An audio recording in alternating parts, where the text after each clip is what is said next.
Hello. Welcome to the Southern Festival of Books. Welcome to the announcement of the recipient of the annual John Egerton Prize. I'm Alice Randall, and I'm here to introduce you to your host for the evening, Zaire Love. But first, it's my pleasure to thank the Southern Festival of Books, Serenity Gergman, and the Southern Foodways Alliance's John T. Edge for having the wisdom and generosity to work collaboratively so that the SFA's John Egerton Prize is now awarded in Nashville during the Southern Festival of Books. Egerton, my friend and a founder of both and the Festival of Books, was a person who keenly appreciated the power of alliances of integrity and intelligence, particularly alliances that involve words and food, like this one. But he wanted those alliances working towards a particular purpose, to an ideal, if you will. John was passionately committed to justice and equity, even in the hard moments when it looked like justice and equity for all could not or would not be a reality. He was a lover of words and food, in part because words and food could be compensations in the hard times when equity seemed unobtainable, but more because he knew that words and food can be used in the service of justice and humanity, the creation of equity. He lived in the real, fueled by ideals. John Egerton never played with food, but he often played with words. On occasion, he created words, then used them as if they were already established. One of my very favorite examples of this is his use of the word Southerns, his name for movies that took the South as both a theme and a location, just as the more widely known Westerns take the West as both a theme and location. Egerton had a particular appreciation for a subgenre of the Southern, the food Southern, publishing at least one article about it, With God as My Witness, I'll Never Go Hungry Again, and giving many talks on the subject. Zaire Love, an extraordinary filmmaker and multi-genre artist, she does music, she does so many things, is your host for this evening. I offer John's list of favorite Southerns as a quick appetizer of remembrance before we get to the main course, the present, the brilliant Zaire, and her assembled guest. I think John's list underscores the breadth and depth of his foodways, wit, and wisdom. John's favorite Southerns: Sounder, Tomorrow, The Ponder Heart, Rambling Rose, Imitation of Life, 1934 and 59, Fried Green Tomatoes, Soul Food, Crimes of the Heart, Cross Creek, Passion Fish. Egerton's list has aged fairly well. Several of these films spotlight the ways kitchen-rooted structural bias relating to gender, race, and class coexist and exponentially amplify the difficulties marginalized and other bodies experience in Southern spaces. And sometimes these difficulties prove fatal. Kitchen-rooted structural bias kills. What also ages well is his call to the future. He closes his essay not with a wistful nostalgia and kudos, but with a call for even better Southern centered on food films to come, acknowledging that what has been done at the time he was writing was not enough, anticipating the work of filmmakers to come, filmmakers beyond his imagining, such as Zaire Love. In 1 minute, less than a minute, I will this over to Zaire. But first I want to call a forgotten name before I turn it over to this multidisciplinary artist and filmmaker whose work has been seen as an ode to being Black and Southern in America, and who does the extraordinary work of amplifying the good, the powerful, the creative. She succeeds. The name I call failed, Frances Wright. Frances Wright was one of the subjects of a book Egerton published in 1977, Visions of Utopia, Neshobe, Rugby, Ruskin, and New Countries in his past. Neshoba was founded in 1825 near Memphis, Tennessee, as a place Black people could live safe, free, and in community with white people choosing to live in equal status with African Americans, including sharing all varieties of farm labor. Remember, this is 1825. Neshoba was a utopia that failed. The genius of John Egerton was that he does not present Frances Wright as a white savior. Rather, he presents her as proof that to be privileged white woman in 1825, it was not inevitable that you didn't see the horrors of slavery, that the moral blindness that was so prevailing was a choice, was an act of will, was a failure of imagination and a slaughter of ideals.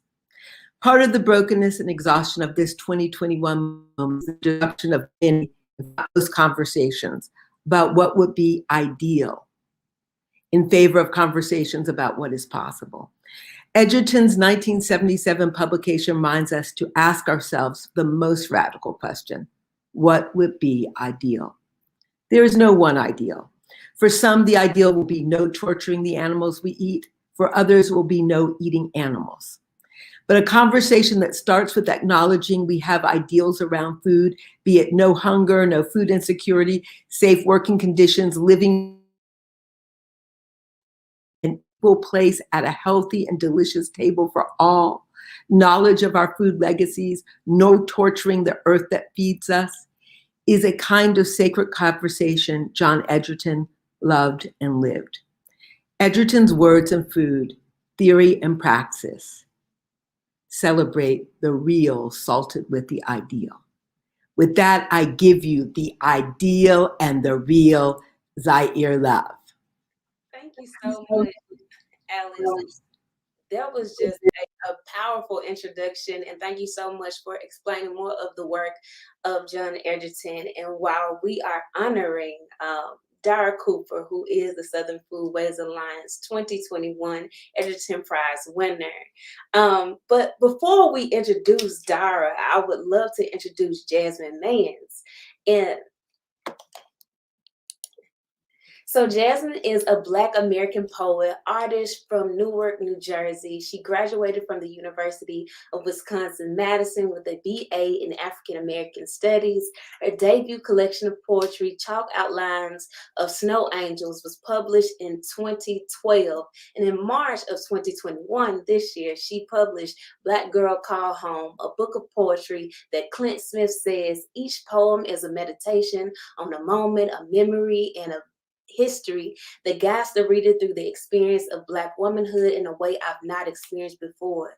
These poems both explode and glimmer on the page. They demand to be read, to be shared, to be revisited time and time again.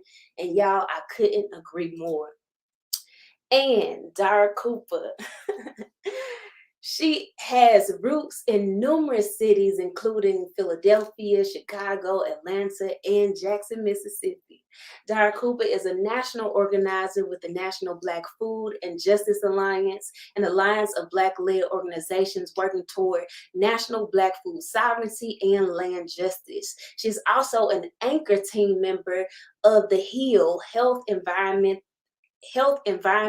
Agriculture, and Labor Food Alliance, a cross-sector alliance of organizations working to deeply transform our unjust food system.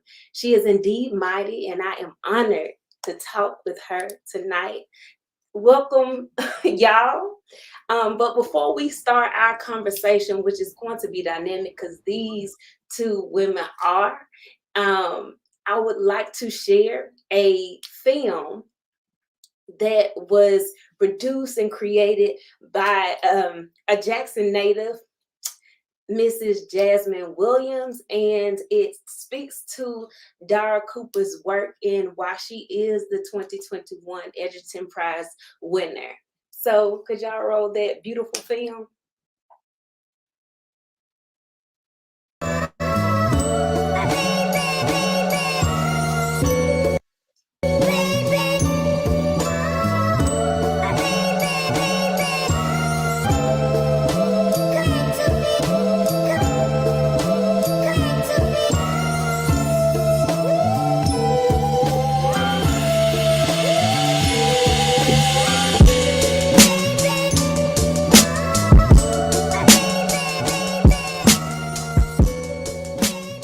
I'm not interested in superficial solutions.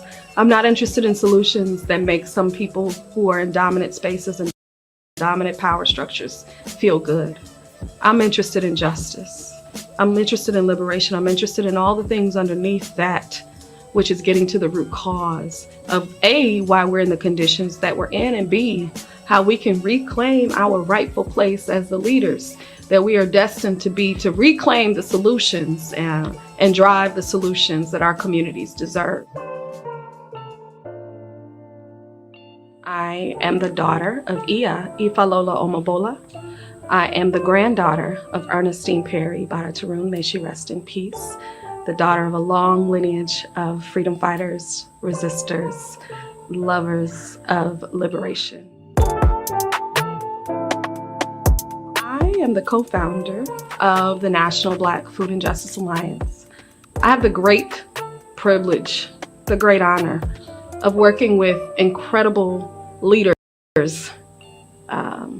freedom fighters, growers, producers, farmers, activists, organizers, people who care deeply about the means to produce, the means to distribute, and the means to nourish our people. And so we were founded about 7 years ago, but based on a long lineage of resistance, rooted in the food movement. I've been deeply involved in liberation struggles throughout my life. I come from a mother who is deeply involved in movement work. I come from a mother who's deeply involved in retaining ancestral knowledge and wisdom through indigenous African traditions. And so I grew up in that. I grew up in the anti-apartheid movement, deeply inspired by the struggle for liberation in South Africa. I grew up remembering campaigns to divest from apartheid, and that deeply shaped me. And so I've carried that for so long. So when I was younger, or a young adult, I had the opportunity to go and live in South Africa. And I was deeply interested in the land struggle there in Southern Africa, so South Africa, but also Zimbabwe, Namibia, Mozambique. Very interested in that for a long time. But I come back to Chicago, where I am from. One of the many places I'm from, but it's definitely my political home. And I remember living on the south side of Chicago, and I remember seeing the same grocery store that had food that was very old and gray and spoiled in Black communities. The same grocery stores in white communities had very fresh, shiny, luxurious food, and I thought it was incredibly unfair. And my mother's mother, Ernestine Perry, an incredible teacher, educator, counselor, and my mentor, my caretaker, who raised me, she would tell me stories about living on a farm. And I realized I grew up in the city, and I wasn't connected to land and farming growing up. But I found out I come from that through my grandmother, and she would tell me incredible stories about growing up on the farm. I found out that her mother and her father had very successful fruit businesses. We are growers, we are stewards, we are brilliant. Our people have fed our people. We have fed communities, we have fed our families for generations. And so we know how to do this work. And so our investment, we are deeply invested in carrying on that legacy and that tradition through the National Black Food and Justice Alliance and all of our many members. I look at food justice as the confrontation of power, the necessary confrontation of power to achieve justice for our communities, to be able to achieve food sovereignty. Through the National Black Food and Justice Alliance, we work on land justice. We see it being essential to our quest towards food sovereignty. And we see food sovereignty as essential to our quest towards liberation. And so we work on what's called self-determining food economies, in a movement to control an economy rooted in care, rooted in nourishment, rooted in community ownership and community control of the means to feed our people. We are working with food co-ops, we are working with farmer co-ops, and we are deeply invested in supporting supply chain infrastructure to make sure, again, that we have an economy that is worthy of our people, that is rooted in the dignified profession, the dignified history of land stewardship.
Man, that was so dope.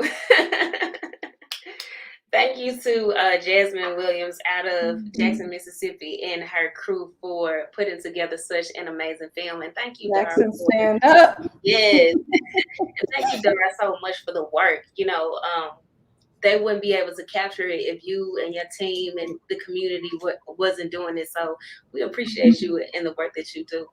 I'm so excited to continue our conversation, y'all, about reclaiming and holding space for ourselves in different spaces. And so I just want to jump right in.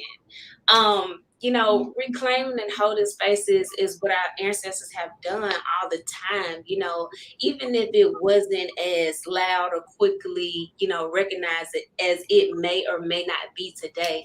So can I start by asking you all, what reclaiming and holding space is for you? So, Jasmine, you want me to take it or you want to take it first? You start us off. All right. Well, I actually want to lift up something from the film that speaks to the taking up space. A lot of times when we talk about food, you know, and we talk about it in terms of like access to a thing, as if we're not a part of the thing, the building of the thing, the construction of the thing, the designing of the thing. It's as if we're empty, passive recipients. And when I say we, I mean Black people. And the reclamation that I'm interested in and deeply committed to, when I say stepping into our rightful place, it's the long lineage that our ancestors have always been inside of, and something that we continue to be inside of. But yet there is an erasure of our leadership. There is an erasure of the spaces, the places, the means that we are building and have been continuing to build for a very long time. And so the reclamation is knowing who we are. We are brilliant. We are powerful. We are genius. We are builders. We are architects. We're strategists. We are so many things. And to deduce us to this empty, passive recipient does all of us injustice. And it's a grave, you know, deep disrespect that is often done to our communities. And later for that, and so I mean with all of my heart and soul for us to step into our rightful places as the leaders we have always been and the leaders we will always continue to be. The last thing I'll say is this country continues to gaslight us, y'all, making us believe, us meaning Black people, trying to make us believe that we don't know whatever. If I can't tell you, I used to run a project called Fresh Moves Mobile Market. And how many folks asked us if kids knew about blueberries or whatever, and I'm like, our people know this stuff. Part of it is bringing things back to our communities, and reminding our people of the very traditions, the ingenuities, the brilliance that we've always maintained. And so that's the reclamation that I'm deeply interested in and invested in. What do you think, Jasmine? I am like now a student of Dara Cooper, and I feel embarrassed that I haven't been a lot sooner, but thank you for this. It's a great opportunity. I'm so grateful to just be in this conversation. And in literature, we often talk about the canon, about like what matters, what is the most important thing, what are the most important narratives. And I realized that we learn quickly that Black women are not in the canon. And then now that I'm thinking about it, I'm like, if I think about all of the literature that I learned throughout my schooling, it never included Black women. That the narratives of Black women don't exist in the canon. We learn The Catcher in the Rye. We learn random things that are not like profound, right, to the narrative of a young Black girl growing up in the 90s in Newark, New Jersey. And so like reclaiming space or taking up space means like first like writing your narrative. And then I realized like how like indirectly we're taught to be embarrassed of our narrative. So we don't even think that we have a narrative worth writing or shouting or singing. And so I think like taking up space is for me, right, first like saying like my story deserves to be written down. And then finding all of those stories that people tried to keep from me and out of my classroom. And that's where we start. We start with searching in ourselves, and then searching for all of the stuff that people tried to hide from us. Come on and teach, Jasmine. Right. Like you preaching to my soul right now. Say, y'all better take me to church. Here. There's a sermon. Yes. And Dara, you talked about, erasure. And how we've always been, but we have to, remember and like you said, step into our rightful places. And so that kind of goes into the next question of like, do you remember the first time? Do y'all remember the first time or early time where you realized that you had to reclaim the spaces that you walked into? Do you have a memory or an early time when you realized, like as a Black woman, this is where I have to reclaim this space, even in spaces that don't necessarily have the people who look like you? You want to go, Jasmine?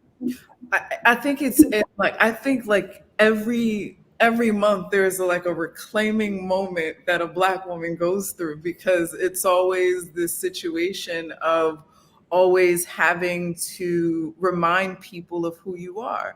And then maybe we get to a point sometimes in spaces where we don't do that. But there's always a situation where someone wants to like, I remember specifically with like a mentor of mine who was just like, when I was like going through my book process and publishing, he was just like, just try to get your foot in the door. And I had to remind myself and in that relationship that my being, my talent, my narrative, right? The narrative that I'm about to give to the public world isn't just me getting my foot in the door. It's me bringing the best of myself. And then I have to know that for myself in order for the world to honor that. And so I think oftentimes, especially like even dealing in spaces that are white, it's oftentimes this narrative or this kind of retelling of who we are.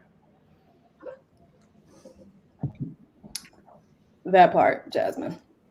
I would say, Zaire, when you said this question, I was like, ooh, child, deep sigh. I'm like, where do I start? I don't even know where to start. But where I'm going to decide right now to start is that in the food space. I'll say that. I grew up as an environmental justice activist, and in a whole bunch of different spaces, as you saw in the film.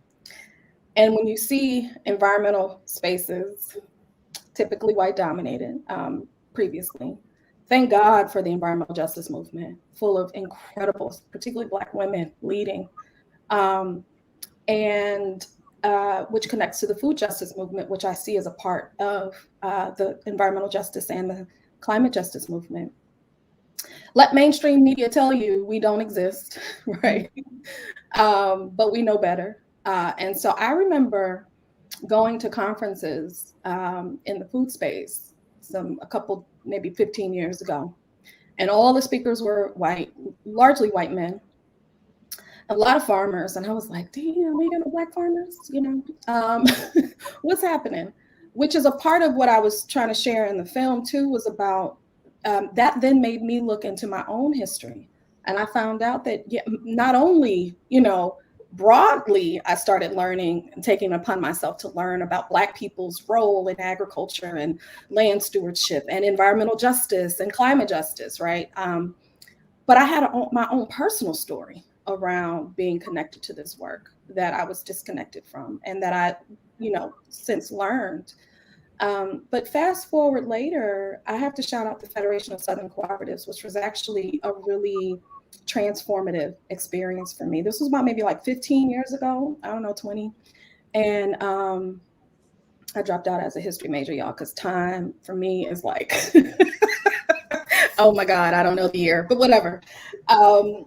But I went to this meeting of all these Black farmers who grew food, who built houses, who knew how to protect themselves, who I grew up in a deep commitment to self-determination. These people were the embodiment of self-determination. This is in Epps, Alabama, where they meet every year.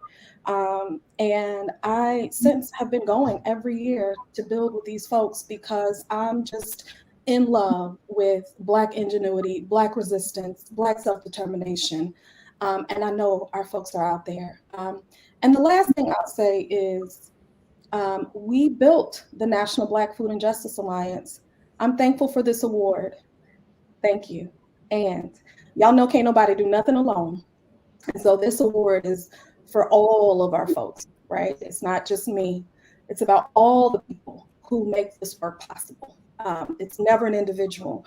History, they love to do that in history, is to say one person, but we know better. And so shout out to Jasmine for listing the team at the end of the film, the leadership team, the staff, all of our many members. But we built this alliance because we wanted to be visible to each other. Let me be clear. The white gaze needs to disappear. We're not concerned about the white gaze. We're not concerned about being accepted. We're concerned about building our own table and being recognized, seeing each other's power and building that infrastructure. And that's what we're deeply rooted in. And so that's what's important. And that's what reclaiming space is about. Yes. Okay. Yeah. Don't make me cry here because I'm not a crier, but I get teary-eyed at y'all. Man, so powerful. And when you said being in a space and saying like, yo, what are people at? Yeah. I will say that really resonated with me in some of the work that I do personally, is to honor, amplify, and archive the stories of the Black South. And I was wondering, like, why my granny and them story ain't here? We talking about sharecropping, and my granny talked about how, enslaved Mississippi, they was sharecropping and doing all this. She know every remedy in the book. Like, whatever is ailing you, like, she can heal you. You get what I'm saying? And like you said, remembering and she not understanding that. She's not understanding that her telling me put mustard on my burn is healing me, because it actually works. You get what I'm saying? And not forgetting that, like, taking that on and understanding that's knowledge. You get what I'm saying? That ain't country, that ain't pole, it ain't ghetto. It works. And so that leads me into my next question of, like, reclaiming spaces and how we create our own narratives. And so with you all's work, with you all's art, what narrative do you all feel that you all have created, want to create, want to leave a legacy of? Since we do have, like you said, we have folks. We don't do it alone. So of course we create our narrative, you know, in community. But what narratives do you all feel that you all are creating or want to create in your spaces, in your work, in your art? I love that. I'm super curious what you want to say, Jasmine. I was gonna say I'm learning that I'm coming from a place where I don't know much. And like that's the approach that I'm taking with my work and with life. Like there's just so much that I do not know. And I'm trying to figure out like what is my thesis as a writer? What am I giving to the world? And like I want to explore girlhood. I want to explore how girlhood is taken from Black girls. I want to explore how girlhood is reclaimed. I want to explore what girlhood is for Black women, for now, and years ago. But my journey is very settled in the exploration because I'm learning, just like I've discovered today, that there's just so much about Blackness that I still have to discover. I'm deeply connected to women and Black women and my narrative of Newark and continuing to make sure that Newark is a part of my central theme. But that's what it is for me today, and it might change. I love that. Jasmine, I love your commitment to Black women and Black girls. That is so important. Our voices, our stories, all of that it's incredible. So I'm just really thankful for that. Zaire, I'm deeply thankful for your work, your leadership, your art, your creativity, and your passion, your commitment to art and storytelling in a way that really exudes our dignity, right? Our beauty, our brilliance. And so, shout out to you, shout out to Jasmine. It's her last name Williams for the film too. So, just deeply committed. I mean, deeply grateful for y'all's commitment to our stories. I think the narrative. Well, I know the narrative that I'm deeply interested in making sure we're all clear about is that radical change, ideally revolutionary change, is absolutely possible in our lifetime.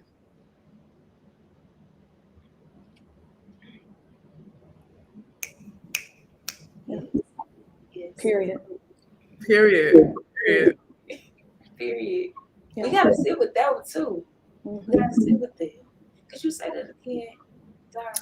Radical change, ideally revolutionary change, is absolutely possible and within our lifetime.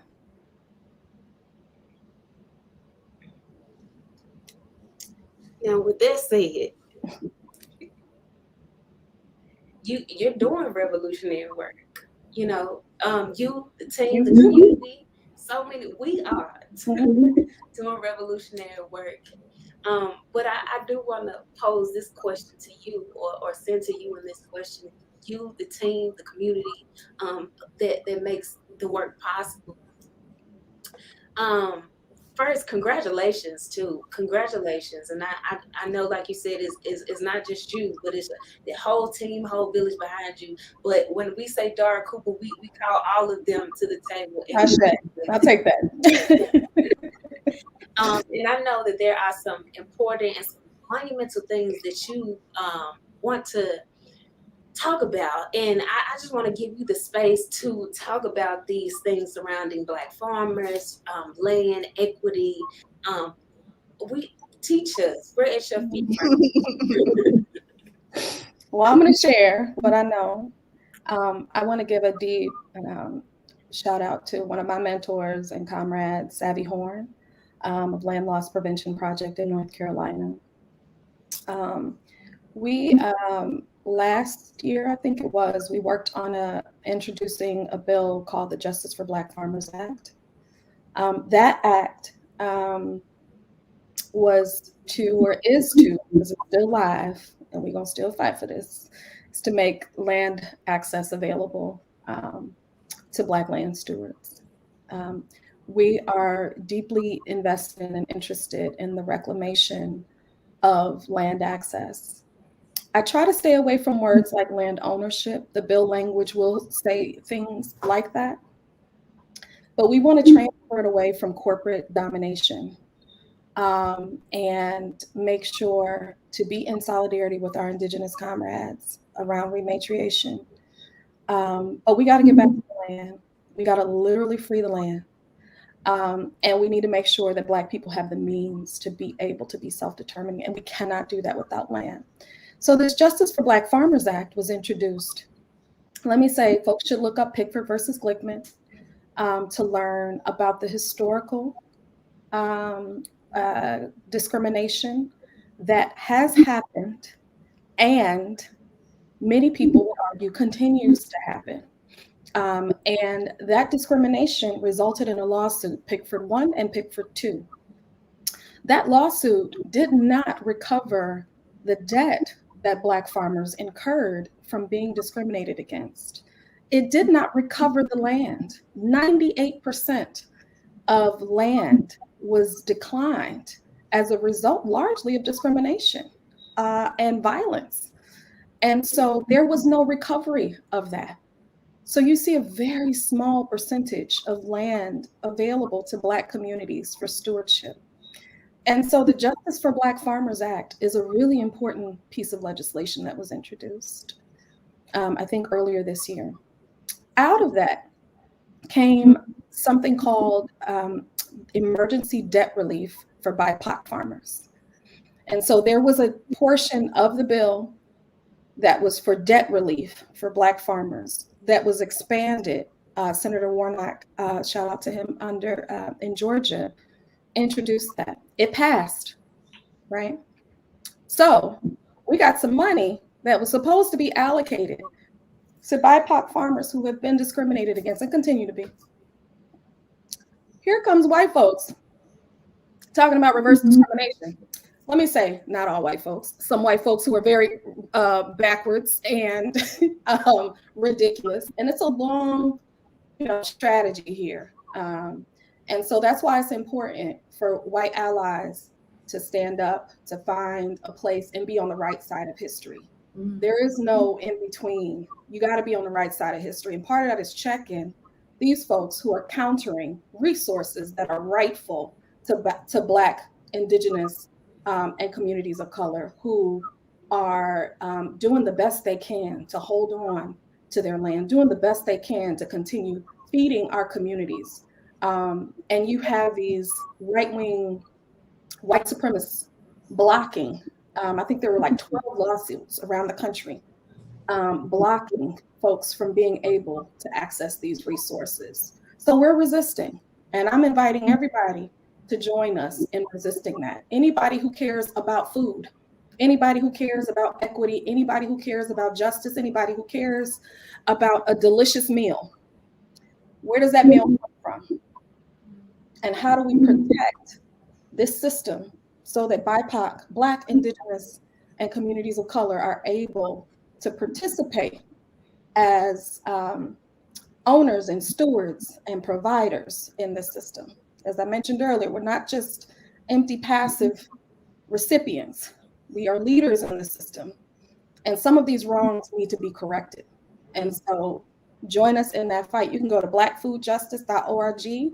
We'll have petitions up. There are all kinds of ways to get involved, but definitely hit us up and, join this movement, because we're not letting things like this just happen and we sit by idly. We're just not doing it. And so we got to resist against just as much as we're fighting for and building. Like I mentioned, it's the necessary confrontation of power. And let's reclaim this power. Sure. Please. For sure.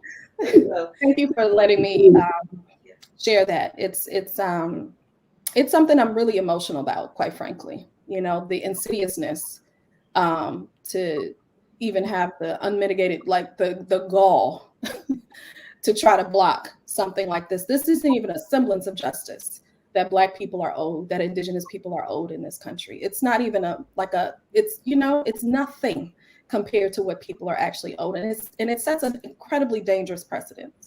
And so I really invite folks, those who care about delicious meals and food, which I love, let us care about where that food comes from. Let us care about the monopolization of this food and disrupt that. And not only source from, but fight for the means to be able to source from our folks. So, yes. Well, I'm joining, and so I hope that thank you. everybody else, the folks out here who are watching live and those who will see it on the playback, I ask that you all go and just be at their feet, because oh my God, the work and like you said, radical change, revolution is possible in our lifetime. In our lifetime. In our lifetime. Mm-hmm. Ooh, we're part of it. Jasmine, with your book of poetry, Black Girl Call Home, I think it's some personal activism, you know, that inward activism and activation. And I wanted to ask you a question as well. I'm feeling like, of course, it's a call for Black women and girls to remember who they are and to find their way home. But could you tell us what home is and what finding one's way back means or feels like? Yeah, when I was writing the book, trying to figure out how to write the book, I broke down home in the concrete and the abstract. And so in the abstract, home is like internally, like what I feel about myself, who I am to myself, um, who I am to my mother, right? But then in the concrete, home is Newark, home is New Jersey, home is the white and green house that I grew up in. And so when I'm going in both angles, there are certain things that I have to acknowledge. I have to acknowledge my mother and her womb. And then it's just not just a mom and a womb, it's like my Black mom and her Black womb. And I'm like, oh, if we're talking about a Black womb, then we have to talk about how Black women give birth and how they are treated in hospitals, right? But then if I'm talking about my mom, we're also talking about my grandmother and my grandmother's journey to New Jersey. And so when I'm like interweaving this concrete and this abstract, there are so many things that fashion home. And so I did my best to define home, right, through these journeys and these poems, and then also acknowledge the leaving of home, right? These moments where we feel as if we do not have a home, the moments where we feel like our bodies are not ours. And then there are multiple ways where that can happen, by way of assault, by way of being queer and not being accepted in your household, by way of being trans. And so though the home becomes a variable of so many different things worth exploring. And it's not just one thing, but it's something that we all it's something that I think I wanted to establish as us all having within us. And we thank you for it. And there's this like crazy web at the end of the book where it's just like home and it's connected to 1,000 different things. And that's legitimately like the journey. I talk about my grandmother's house and that led me to gentrification, and my grandmother's house was home to me. I talked about my narrative of my mom coming to terms with my sexuality, and that's home. And so you see this whole messy understanding or thorough understanding of what home is. And I've been reading this, and I'll say, like, it has allowed me to write several pages in my journal about home and what home is for me. And I encourage you all to please purchase the book too, and read it. It's beautiful, just beautiful. Not just. I was curious what home meant for you, if you feel like sharing too. I was just curious. What is home to me? Ooh, should I break out my journal? I'm saying, why not?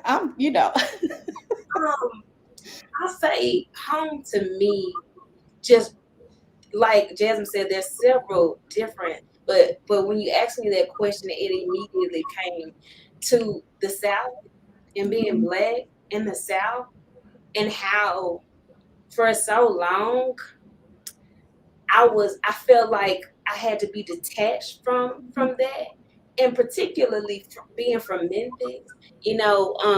I went to school in Atlanta at Spelman, great school. Just I've had great experiences, but I've always felt like I had to have a disclaimer. Yeah, I'm from Memphis, but not. I'm from Memphis, but not. And now home is Memphis. This is where I stay, and I claim it so very strongly, and I don't try to tone down the accent. I don't try to tone down who I am, because where I am home has informed me. And so if you think that I'm inspiring, if you think I'm creative, if you think I'm lovely, it's because of this place. You get what I'm saying? It's because of the women and the men and non-binary folks who have informed me ever so much, and that's home. So me being Black, me being Southern, me being from Memphis, that's home for me, and it's taught me so much, and so that's home for me. What about you, Dara? What's home for you? Oh damn! I was afraid you were gonna ask me that question. What'd you say, Jasmine? I was going to ask you too. Oh dang! It's interesting because I've lived in so many places. I was born in Atlanta, and very proud of that. And I was raised in a lot of different places. And I'm a child of the world, a child of the movement, obviously. And so I've just been thinking about that. But home for me are my people. I'm so gifted by having deep sisterhood, an incredible family, an incredible community.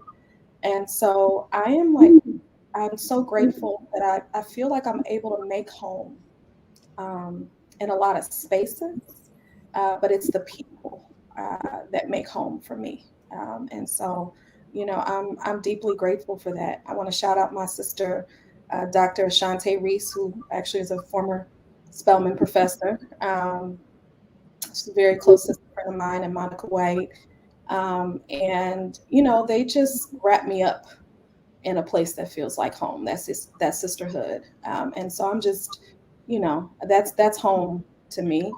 And so, yeah, ask me that question in a couple weeks. It may be a different answer, but generally it's my people. For sure. For sure. And in this moment, this feels like home too, because I've just met y'all. Well, with Dara, we met. I feel like we go way back, but we go way back to July, but okay.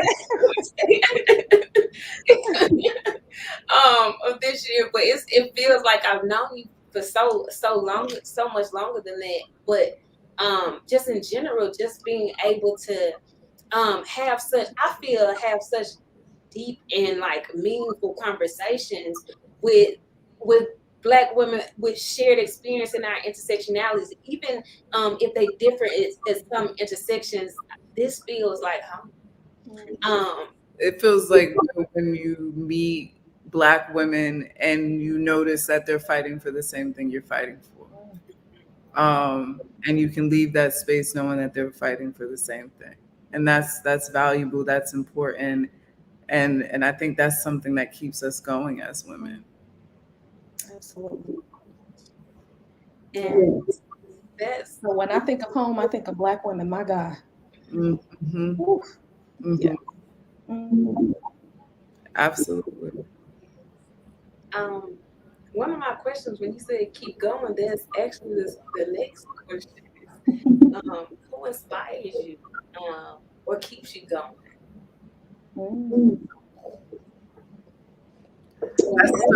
I didn't notice when given the opportunity to write a book, right, that would be given to the world, that I would spend most of my time writing about my mother and my grandmother. And I think what keeps me going is understanding all of the sacrifices that they had to make in order for me to be a writer. Because it wasn't a time where like you could you could allow your child to do something like that. And I realized that there were a lot of sacrifices, a lot of opportunities. Even the idea of my great grandparents moving from Georgia to New Jersey was a sacrifice. My great grandfather took all his money and bought plots for like members of our family, because that was a part of how we gave. That was a part of the giving. And so I think I'm very inspired by the sacrifices of the members of my family, and thinking about how to use what I have now and how this world is changing for today, to do that or something similar for the generation coming up under me. Mm. I love that. It's who inspires us. That was the question. Inspires or keeps you going? Keeps me going. Yeah. I am in love with and deeply committed to intergenerational organizing. Um, so my elders definitely keep me going. um, and the younger generation, that I'm deeply inspired by, committed to, invested in, keep me going for sure. I'm inspired by I'm inspired by so much. I mentioned, my sister comrades earlier who I always find inspiration from. I have to shout out Erica Allen and Baba Fred Carter and Jafunza Wright, and all these amazing folks who I've been able to study with, Malik Yakini, LaDonna Redmond, who have laid the groundwork for what we know as food justice today, that I get to study with and have studied with and worked with, Sheila Muhammad. And so just deeply, I carry them with me and everything, and so many other folks. And so, yeah, I just am just so grateful to have been continued to be wrapped up and continue to be wrapped up in love. And even sometimes love is like, yo, you need to know this. Let me pull you to the side. That's the greatest love for me. It's like, let me learn you something real quick, and help you sharpen. And so I love that, and I'm grateful for it, to still sharpen steel. And I'm around a lot of sharp folks, so I'm deeply grateful for that. And I want y'all to learn me something. I know that we're about to bump up against time, but before we leave, I want y'all to learn me something too. I want y'all to share some wisdom or advice for folks. There might be a young Black woman, girl, folks in general who might want to be in y'all shoes, might want to be, an environmental justice activist, might want to be a poet. What advice would you give them? It can be, I guess literal advice or just like inspiration. What's some advice or wisdom? What would you learn? What would you learn? You want to go, Jasmine? I think all my life, from my parents, from my mentors, I was taught that Black girls, I be successful. And I've had this very fraudulent understanding of success. And it wasn't until maybe a few months ago, right, that I realized that joy was the most important thing. Seeking joy, and I didn't know how to do it. Success was easier than joy, and so with any trade, right? With like writing, it's about frequency, that you commit and you commit to the frequency of it. That's how you become better. But the way you get comfortable in life is by having joy. And so everything else, like, you can learn from something, but joy is very valuable. I love that, Jasmine. Thank you. Thank you. I'm gonna take that myself. Thank you. I think about the first thing that came to mind when you said that was the fact that our voices are powerful, that what we have to say is important, that it is our responsibility to sharpen, to study, to learn as much as possible. But that doesn't preclude us from having a voice, an analysis, a brain. And so we have the right to take up space and speak and lead with authority, because we are brilliant. And so to the young people out there listening, you have the right to lead. You have the right to take up space. You have the right to say what you need to say, to speak justice into this world and to actualize it. You have the right to be your full self, your queer self, your trans self, your whole self. You have the right to take up space in this world. And so I'm deeply committed to paving whatever way I can and supporting your ability to take up space to lead, because you do us all a disservice by shrinking and hiding your brilliance from the world. And so I say to you all out there listening, don't shrink, shine brightly and unapologetically, because you got people out here ready to love up on you, support you, nurture you, and who got your back. Amen. Amen. So one last thing before we leave. You said that last question. I know, but I grew up in a Black church, so before you got one last collection plate. thing, like, I'm gonna say one more thing. I mean, we got 3 more things to say before we leave. But before we close, I just want to do something that does spark joy for me, and it's just kind of this rapid response. And so, should I say the same question to y'all at the same time? No, I'll just go one by one. I mean, I'll take you, Dara, through the rapid questions, and then I'll take you, Jasmine, and then we'll close it out. Let's do Jasmine first. I think she's quicker. Okay, well, okay. We're gonna say Jasmine. Let's give it a shot. Let's see how it goes. All right, here we go. When I'm seen, I feel strong. I feel powerful, empowered when I'm listened to. Yes. My go-to track that makes me feel lit is I Want to Dance with Somebody by Whitney Houston. Yes. My go-to book that makes me feel like myself. I want to say On Earth We Are Briefly Gorgeous by Ocean Wong. Yes. I could have said my own book, right? I'm sorry. Okay. I did write a book, right? That's Did you write that too? Black Girl Call Home. Black Girl Call. Yes. This food takes me to my happy place. My mother's macaroni and cheese when it's next to the candy yams. That's a fine combination. Right. A little juice.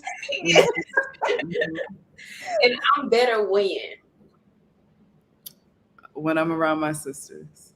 Yes. All right, Dara, you ready? I knew Jasmine was gonna be good at this. Look. Go ahead. Okay, here's the rapid response. Okay, when I'm seen, I feel Powerful. powerful and empowered when I'm standing in my purpose. My go-to track that makes me feel lit. Oh, Beyonce and Meg Thee Stallion. My God. Ooh, I'm a savage. Okay. Yes. My go-to book that makes me Savage. feel like myself. Sorry, say it again. My go-to book that makes me feel like myself. Parable of the Sower. I say it in public. Prophetic. Right?